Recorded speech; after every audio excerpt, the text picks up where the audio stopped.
giang ni a kan suốt biak bang sung hau ko nu tot mi nang chu nu vial te la ka var thabi ngasi na pasal a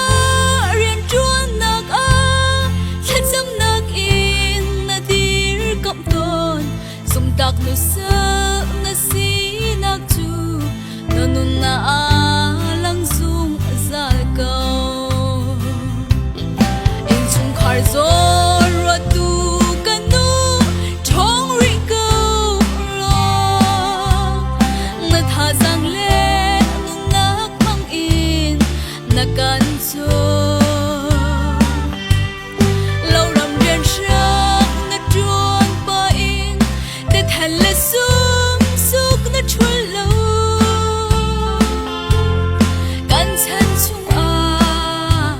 na dot nak phil lai lo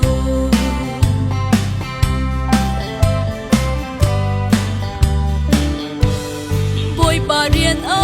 azlong te in kan tron khona kha cha ti na li ro sur lam chau sang a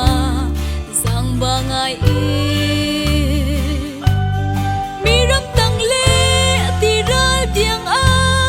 thir phur i na vai tak sa re thei le tha ba in sung khar za a riang na twa in sung khar zo ro tu kanu thong ri ko lo na tha zang le nu nak mang in na kan cho lâu ram rian sang na chuan pa in te than le sum suk na chul lo kan chan chung a na dot nak phil lai lo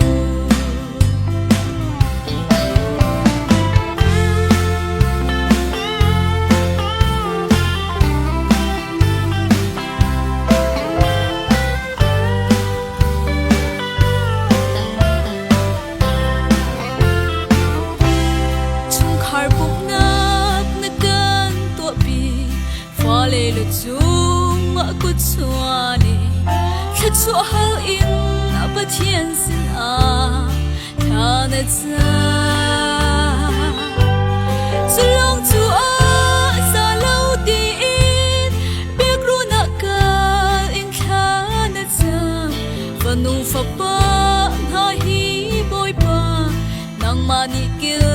veng ha na ti in chung khar zo ro tu kanu thong ri ko lo na tha sang le nu nak mang in na kan cho lâu ram rian sang na chuan pa in te than le sum suk na chul lo kan chan chung a na dot nak phil lai lo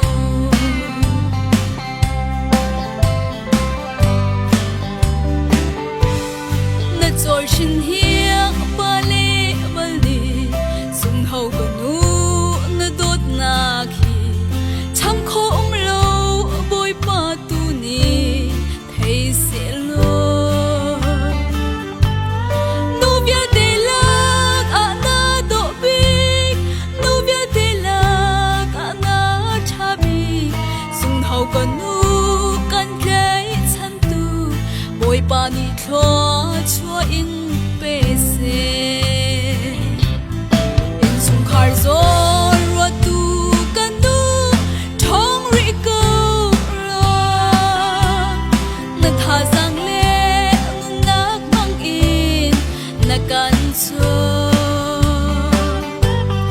lâu ram rian sang na chuan pa in te than le sum suk na chul lo